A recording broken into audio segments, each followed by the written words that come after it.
이 시간 우리가 하나님의 보실 말씀은 이사야서를 좀 보도록 하겠습니다.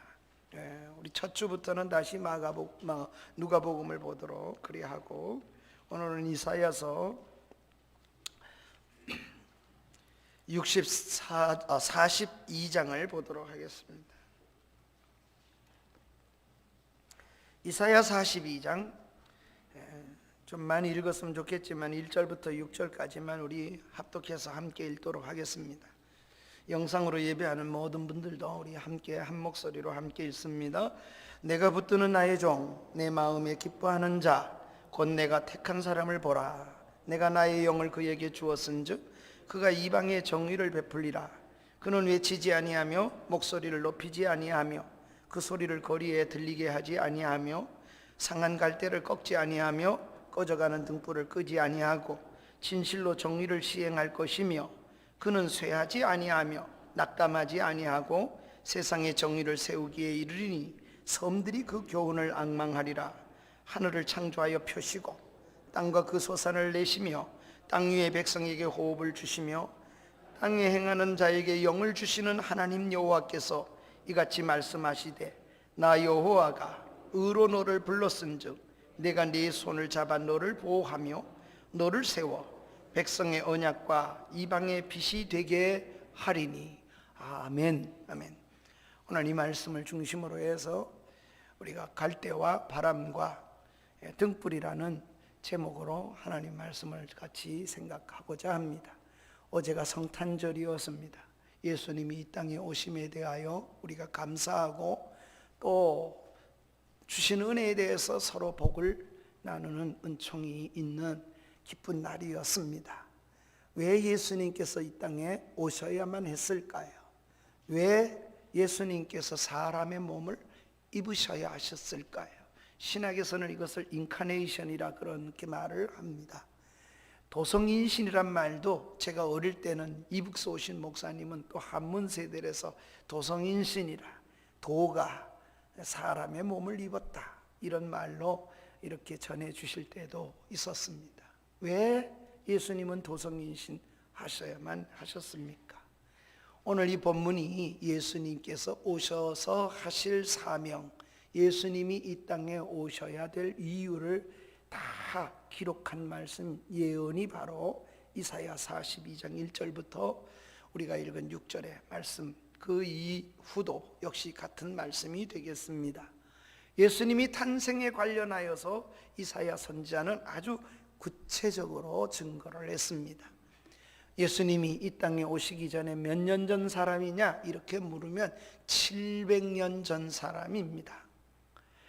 우리가 잘 아는 대로 예수님이 베들레헴에 태어날 걸 예언한 선지자가 있습니다. 너 유다 땅 베들레헴 에브라다야, 너는 작은 고을이라, 그러나 작지 아니한 고을이라고 그렇게 말을 하는 예언을 한 것이 미가서 5장에 나오지요. 그러니까 미가도 이사야 시대와 동시대, 소선지니까 이렇게 된 게 아니라 시간적으로는 같은 시대의 선지자입니다. 그러니까 예수님이 오시는 그 탄생할 곳과 예수님이 왜 오시는가에 대해서 이사야를 통해서 또는 미가를 통해서 700년 전부터 하나님이 아주 구체적으로 처녀의 몸을 통해서 온다, 베들레헴에 온다, 에브라다야 작은 고을이지만 거기에 오신다, 이렇게 아주 상세하게 예수님이 오심에 대하여 또 예수님이 왜 오시는가에 대하여 기록으로 예언으로 주신 말씀이 이사야서고 미가 선지서입니다. 이런 모든 선지서는 크게 아주 예언적이지요. 그런데 그 중에서도 이사야서는 여러분 아주 작은 성경 중의 성경이라고도 할 수 있습니다. 이사야서는 전부가 66권입니다. 우리가 신구약 성경이 전부 66장입니다. 66권인 것처럼 이사야서는 66장입니다. 공교롭게도 이사야서는 66장 가운데 39장이 이스라엘의 죄와 이스라엘이 회개치 않으면 하나님의 심판이 임한다는 예언이 1장부터 39장까지입니다. 이렇게 시작하지요. 1장 3절에 보면 하늘이여 들으라 땅이여 귀를 기울이라, 이사야서를 이렇게 이사야가 예언을 합니다. 그리고 그 죄악이 얼마나 큰지 머리부터 발끝까지 죄다 터지고 상처난 것이거늘 너는 어찌하여 돌아오지 않느냐. 소도 제 구유를 알고 나귀도 집주인을 알거늘 짐승만도 못한 하나님의 사람이 되어버린 시대적 아픔을 주님이 하나님이 통곡하시는 거죠. 매를 때리는데 머리부터 발끝까지 다 터졌는데도 돌아오지 않으니까 우시지 않겠습니까? 그래서 하나님이 오라 이렇게 하시는 거예요. 너희 죄가 주홍 같을지라도 흰 눈보다 양털보다 희게 씻어주리라. 하나님께서 부르고 또 부르시는 메시지가 이사야 예언입니다. 이런 하나님의 메시지가 어디까지라고요? 1장부터 39장, 구약의 39권과 같습니다. 그러면 이사야서는 40장부터 66장까지 27장은 무슨 예언인가? 예수님이 이 땅에 오셔서, 메시아가 오셔서 회복시키는 이야기가 바로 27장에 나옵니다. 그러니까 성경의 축소판 같은, 성경 안에 또 성경 이렇게 얘기하면 이사야서라고 이야기를 할 수가 있습니다.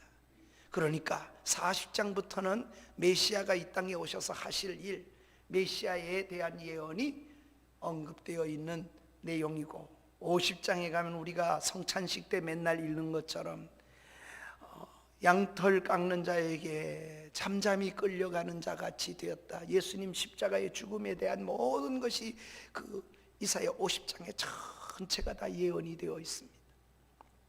그래서 성찬식 때 주로 그 구절을 제가 읽기도 했었습니다. 이런 내용이 전부가 메시아적 내용이 옳습니다. 이 땅에 오신 주님은 공생애를 시작하시면서 말씀을 인용하신 적이 있습니다. 물론 다른 성경에 신명기에서도 예컨대 마태복음 4장에 시험이 올 때 사람이 떡으로만 사는 것이 아니고 하나님 입에서 나오는 모든 말씀으로 사느니라, 이렇게 신명기 8장 말씀을 예수님께서 인용하시기도 하셨지만은 우리 주님이 꼭 자기 사명에 대해서 하나님의 말씀을 인용해서 말씀하실 때에는 이사야서를 언급을 2번 하십니다.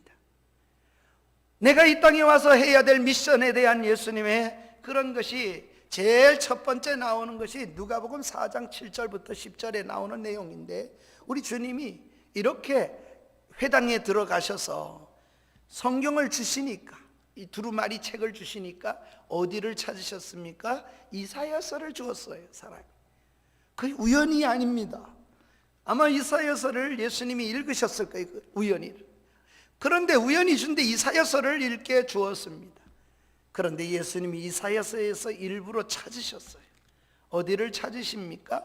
이사야서를 찾으시는데 예수님께서 일부러 예수님이 성경을 61장을 찾으셔서 가난한 자에게 복음이, 눈먼 자가 눈을 뜨고 병든 자를 고치고 안질뱅이가 일어나고, 그리고 가난한 자들에게 자유가 선포되고 복음이 전파된다는 그 구절을 읽으셨어요. 예수님 시작하실 때입니다.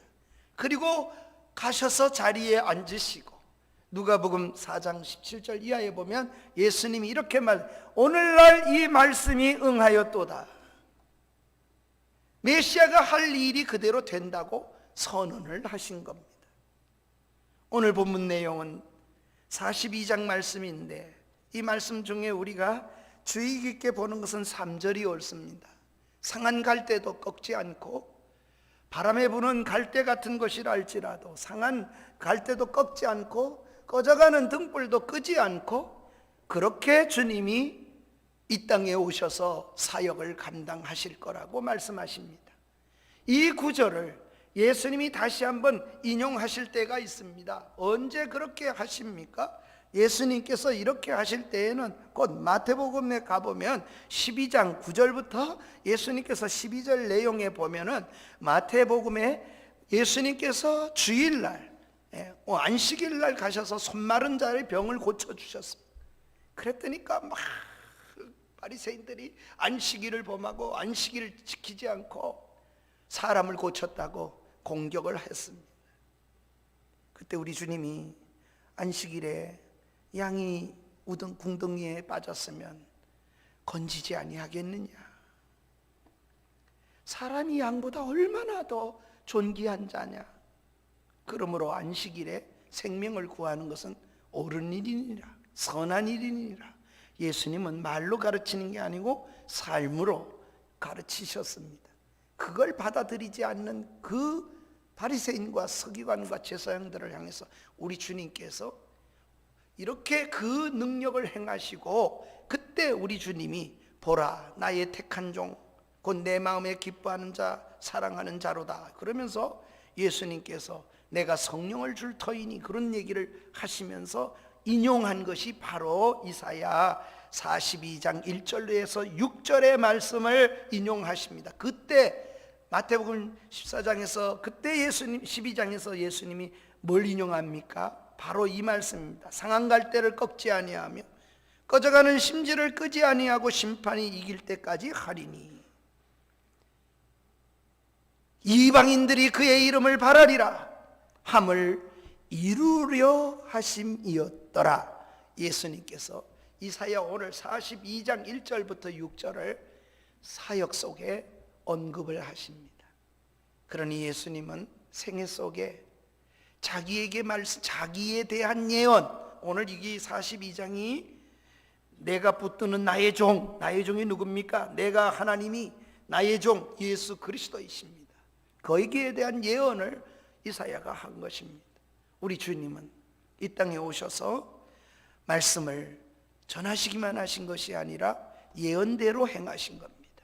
말씀대로 오셨고 말씀대로 살아가신 분이십니다. 아마 구약의 이사야 선자는 예언하면서도 구체적으로 잘 몰랐을 거라고 생각합니다. 700년 후에 될 일을 예언하는 이사야가 뚜렷하게 다 알았겠을까? 그렇지 못했을 것입니다. 그러나 우리는 말씀을 읽으면 금방 알 수가 있습니다. 이미 오신 예수 그리스도를 우리가 믿고 우리가 그렇게 섬기고 있기 때문입니다. 아울러 우리 모두는 예수 그리스도를 경험하고 이 말씀처럼 그렇게 사역하신 분임을 말씀 통해 가지고 설교를 통해서 지금도 확인하고 있는 그런 시간들이기 때문에 그렇습니다. 저와 여러분이 지식적으로 만나지 아니하고 정말 삶으로 주님을 만나면 우리 모두가 이 주님 앞에 경배할 수밖에 없고 그 주님을 깊이 알게 되겠죠. 이현영 교수의, 우리 문화부 장관을 지낸 이현영 교수의 말을 빌린다면 하나님의 문을 열어주셨는데 구원의 문에 잠깐 보여주셨대요. 문 조금 열어서 보여주셨대요. 문틈으로 본 하나님의 나라를 알지라도 그분을 위해 살아갈 수 있는 역사가 일어나겠죠. 우리의 믿음이 우리가 믿어서 이렇게 됐다고 생각하지 마십시오. 성경은 그런 원리를 한 번도 가르치지 않습니다. 여호수아가 죽음 앞에 섰을 때 여호수아도 그 죽음 앞에서 뭐라고 말씀합니까? 이스라엘의 지파의 모든 수령들, 제사장들 그리고 모든 지도자들을 불러놓고 그가 하는 말이 우리의 지나온 과거를 이야기하며 하나님이 어떻게 하셨냐? 우리 조상 아브라함의 아버지 데라가 저 강 건너편에서 우상을 섬기더니 아버지 데라가 우상을 섬기는데 거기서 아브라함을 불러내셔서 하나님이 은혜를 베푸셨다는. 우상 섬기는 집에서 자란 사람이 뭐만 했겠어요? 우상 섬기고 맨날 보고 하는 게 그런데 어떻게 했을까요? 놀라운 역사가 일어났겠지요. 뭔가 분명히 하나님이 그에게 보여주신 거예요. 믿음은 하나님을 만나면서부터 시작돼요. 지식으로 머릿속에 있는 게 아니고 그것이 하나님을 아는 게 아니고 하나님과 내가 내 영이 어느 날 만남이 일어나면 거다 목숨을 걸지요. 저렇게 이현영 교수처럼 암에 투병을 하면서도 아마 명년에는 어떨지 모르겠어요. 부르러 가실지. 그런데도 불구하고 끝까지 글 쓰는 분이잖아요. 그러니까 글로써 하나님을 간증하기를 내가 할 사명이 있다. 사명 그걸 위해서 그렇게 수술하라고 제자들이 그렇게 요구를 해도 아니다는 겁니다. 그 고통을 감내하며 그리스도의 옷자락 잡기를 원한다. 옷을 만질 수는 없는 존재래요. 자기는 옷자락만 이렇게 잠깐 만지고 싶다는 게 내 평생에 그게 소원이라고 고백하지 않습니다. 하나님은 이렇게 우리를 바꾸어 가십니다. 하나님을 만난 사람은 다 바꾸어져요. 하나님을 만난 사람은 비록 삶이 하나도 변화가 없는 것 같지만 분명한 변화는 그 마음속에 전에같이 하나님을 대할 수 없고 전에같이 그렇게 안 믿을 때처럼 그렇게 마음이 그대로 있는 사람은 아무도 없어요. 반드시 그 마음속에서부터 전혀 생소한 일어나는 일을 경험하기 때문에 그렇습니다. 이러한 일은 하나님을 만난 모든 사람들에게 그렇습니다.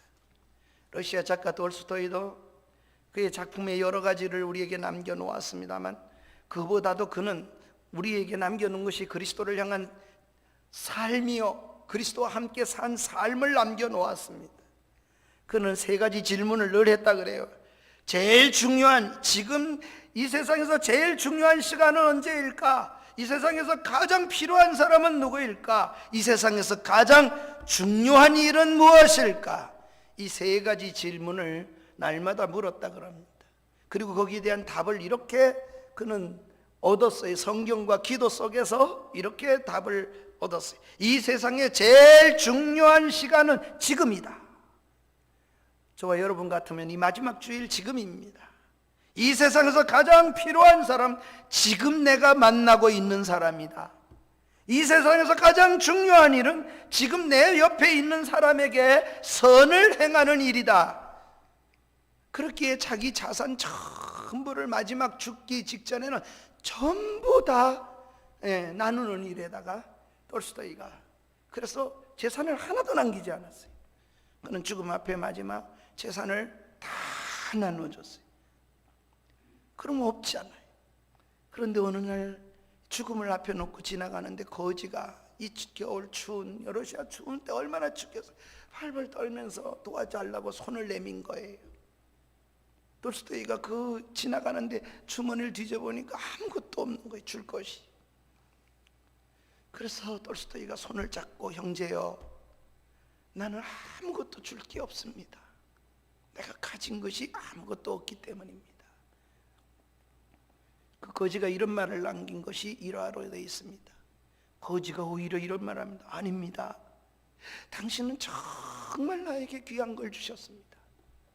당신은 내가 남에게 손을 빌리고 이랬지만 다 무시하고 가는 사람인데 내 손을 잡아준 사람은 내 평생에 당신이 처음입니다. 그 따뜻한 손을 당신은 나에게 주었습니다. 그리고 당신은 그 따뜻한 손을 내게 주면서 눈물을 아마 흘렸는가 봐요. 내 손을 잡고 나를 위해서 울어준 사람은 당신 한 분뿐입니다. 나를 위해서 당신은 정말 용기를 주었고 가장 귀한 걸 주었습니다. 이게 돌스토이의 이야기 속에 있는 일화입니다. 삶으로 주를 만난 사람의 걸음이요. 제가 이렇게 이야기를 설교 시간에 담고 있으니 돌스토이는 죽었어도 하나님께 영광을 돌리고 있는 것이 아니겠습니까? 그는 마지막 기도를 남긴 것을 제가 현재 읽은 것이 있습니다. 읽어드린다면 이렇습니다. 아버지여 생명의 근원이시여 우주의 영이여 생명의 원천이여 날 도와주소서.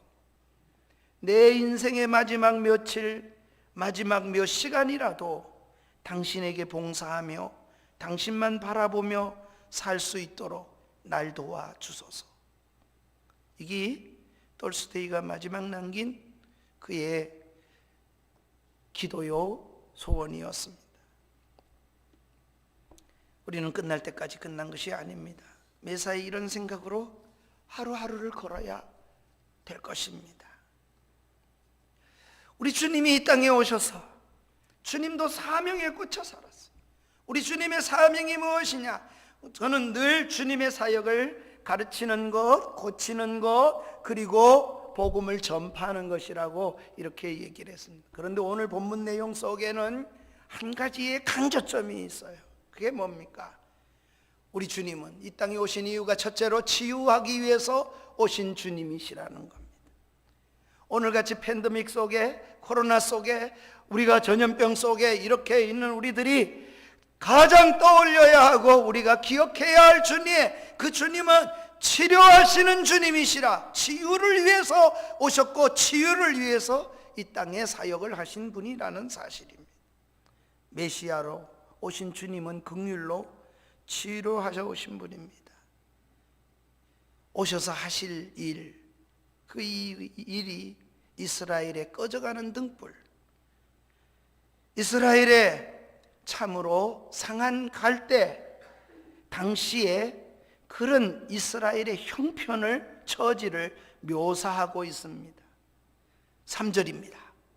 우리 한번 다시 읽을까요? 시작. 상한 갈대를 꺾지 아니하며 꺼져가는 등불을 끄지 아니하고 진실로 정의를 시행할 것이며. 저는 이 구절이 너무 좋지 않습니까? 꺼져가면 그냥 버려두면 꺼지는 건데 기름을 공급하겠다는 얘기고, 상한 갈대 상했는데 벌써 그거 뭐 꺾어버리면 뭐 그냥 꺾여지는데 꺾지 않겠다는 겁니다. 고쳐내겠다는 말씀을 지금 하시는 겁니다. 이사야가 지금 바라보는 이스라엘이 그 당시의 상황입니다. 바람으로 인하여서 꺾일 지경이 되었고 꺾였고, 바람으로 인해서 등불이 꺼져가는 겁니다. 목 없는, 기름이 없는 거예요. 모든 건 다 갖췄어요. 형태는 다 갖췄어요. 그래도 기름이 없으면 꺼지겠죠. 형식은 다 갖췄어요. 제사의 형식과 찬양과 모든 걸 다 갖췄다 할지라도 하나님의 영을 향하여 하나님의 은혜가 임하지 않는 예배와 그런 것이 있다면 꺼져간 거지요. 그래서 지식은 신학교에서 배울 수 있어도, 또 삼위일체 하나님이 어떤 분인지 잘 설명할 수도 있어도, 정말 삶으로 하나님을 배운 사람하고는 전혀 달라요. 똑같은 하나님을 얘기하는데도 다르죠. 어떻게 그렇게 주님을 다르게 설명할 수 있을까요? 이은영 교수 이런 얘기하는 걸 봐도 자기 딸 이민아 목사에 대해서 미국에 가가지고 변호사가 되어서 오랫동안 그래 하다가 목사가 되었습니다만, 그 딸 때문에 예수를 믿게 되는 과정 속에 그런 얘기를 했어요. 정말 하나님이 살아계심을 만나겠다.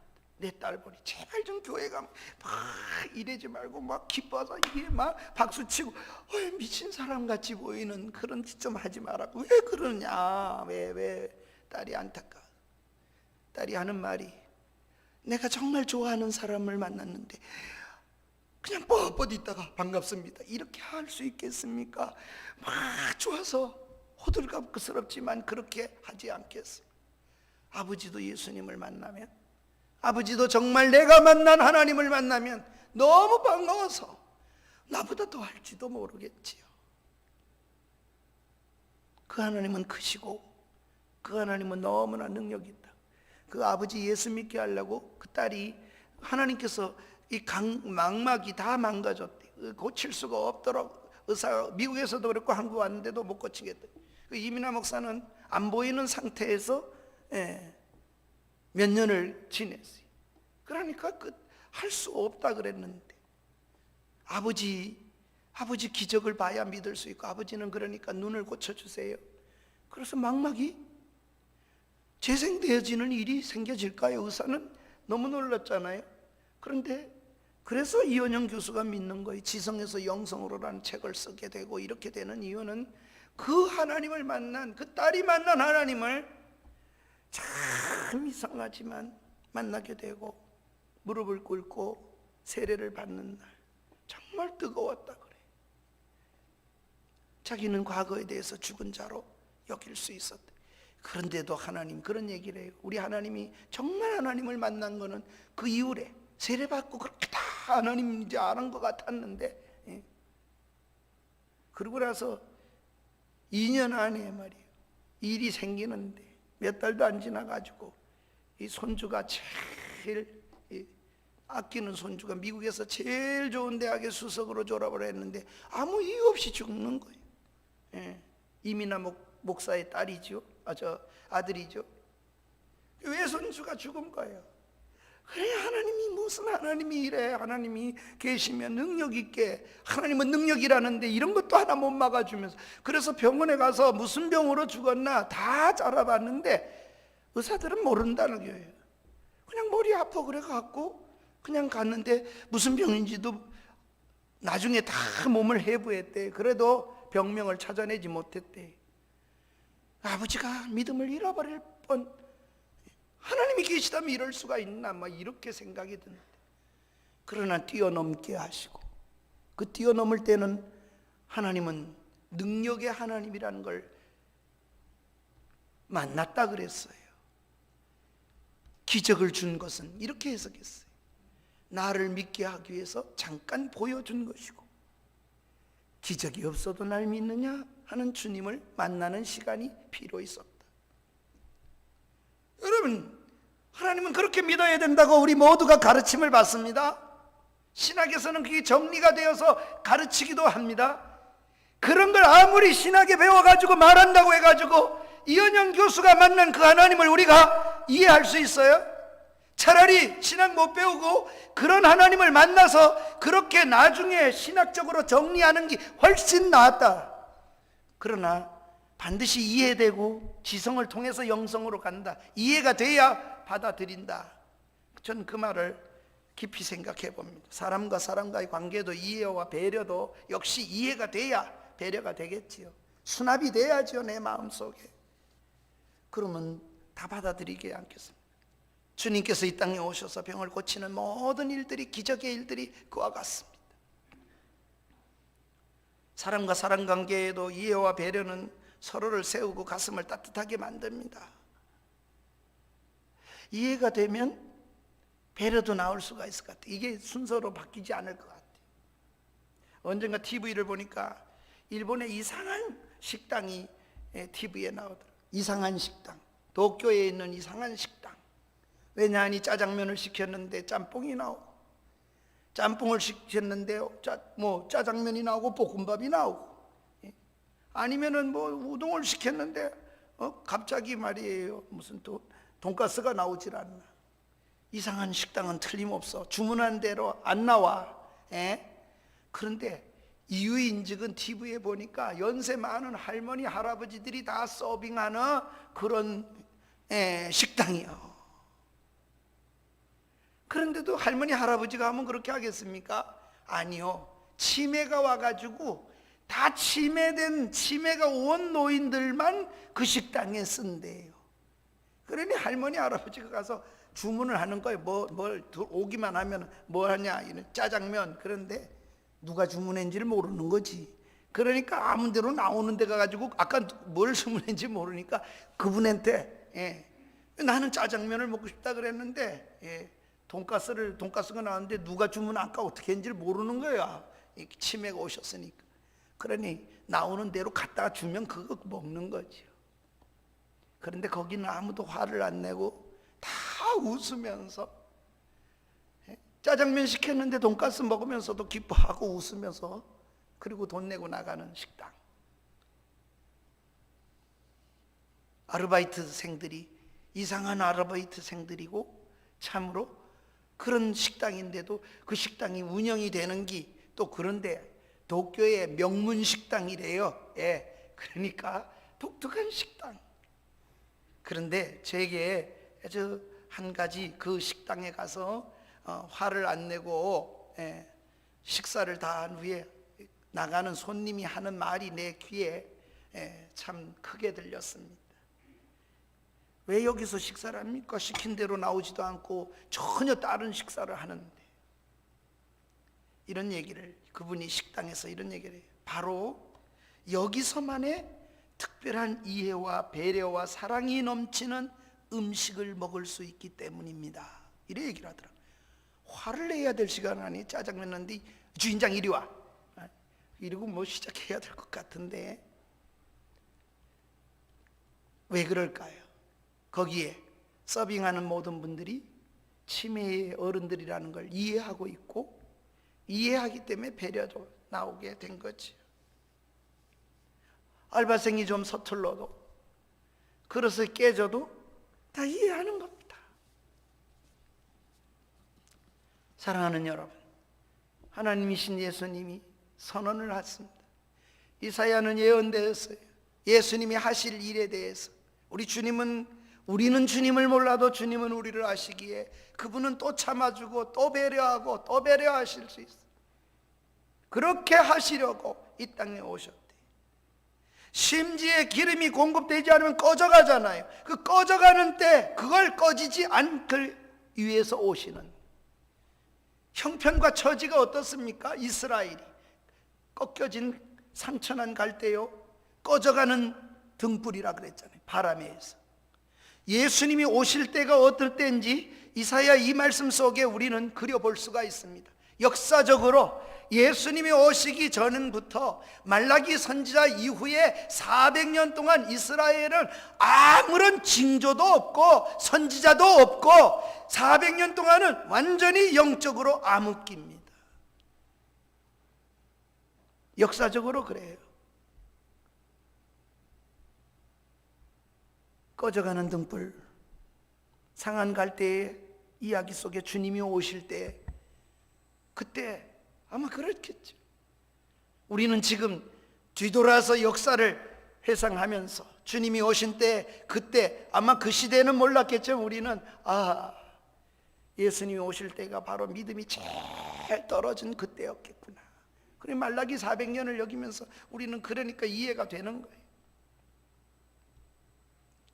활활 타오르는 등불 같은 역할을 해야 될 이스라엘이로 하나님이 삼으셨는데, 견고한 심지로 그렇게 세우기 위해서 선택해서 하나님이 그 백성에 부르셨는데 그 모양입니다. 아브라함을 부르시잖아요. 그리고 내 씨로 말미암아 모든 민족이 복을 얻을 것이라고 이렇게 약속하시고 그렇게 세우기 위해서 불러서 이스라엘에게 언약도 주시고 그걸 지켜낼 수 있도록 그렇게 불러 세웠는데도 불구하고 그렇습니다. 그러나 주님이 오셔서 어떻게 하십니까? 하나님의 두 번째로 예수님이 하시는 이런 그 치료를 하나님의 능력으로 감당해 내신다는 겁니다. 4절부터 우리가 좀 읽겠습니다. 우리 4절부터 다시 한번 읽되 7절까지를 좀 우리 한번 같이 다시 읽겠습니다. 시작. 그는 쇠하지 아니하며 낙담하지 아니하고 세상의 정의를 세우기 위하여 이르니 섬들이 그 교훈을 앙망하리라. 하늘을 창조하시고 땅과 그 소산을 내시며 땅 위의 백성에게 호흡을 주시며 땅에 행하는 자에게 영을 주시는 하나님 여호와께서 이같이 말씀하시되 6절에 나 여호와가 의로 너를 불렀었죠. 내가 내 손을 잡아 너를 보호하며 너를 세워 백성의 언약과 이방인의 빛이 되게 하리니 내가 눈먼 자들의 눈을 밝히며 갇힌 자를 감옥에서 이끌어 내며 흑암에 앉은 자를 감방에서 나오게 하리라. 이게 뭡니까? 하나님의 능력이 임하면 이런 역사를 일어나게 하신다는, 하나님의 능력으로 메시아가 오셔서 오직 하나님의 능력으로 충분한 능력을 가지고 오신 분이라는 겁니다.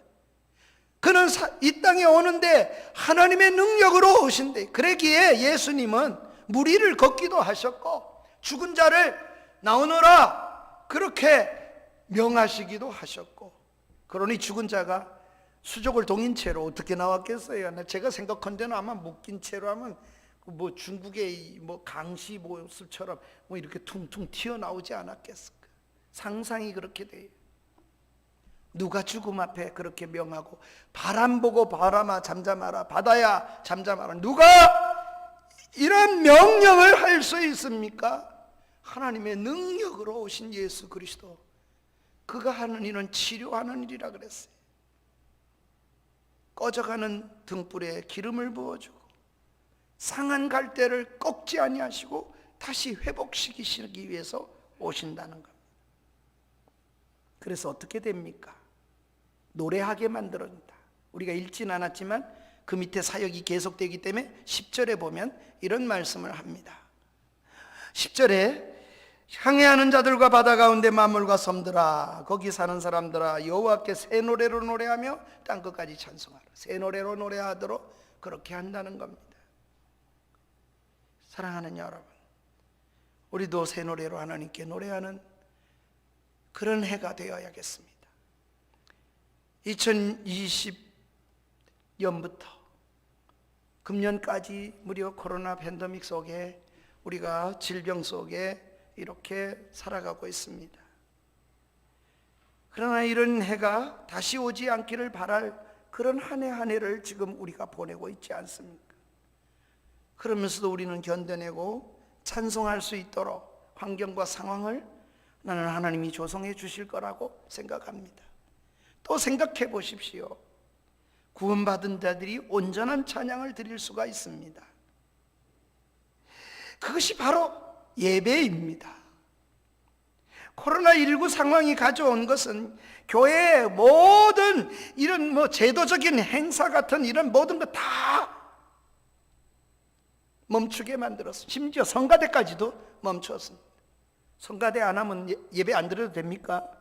그러나 그런 제도적인 데에 모여서 제도적 때문에 섬기던 사람들은 다 하나님 앞에 예배로 돌아오지 않고 예배에 서 있지 않는 모든 것은 다 없어지도록 만들어 놓았습니다.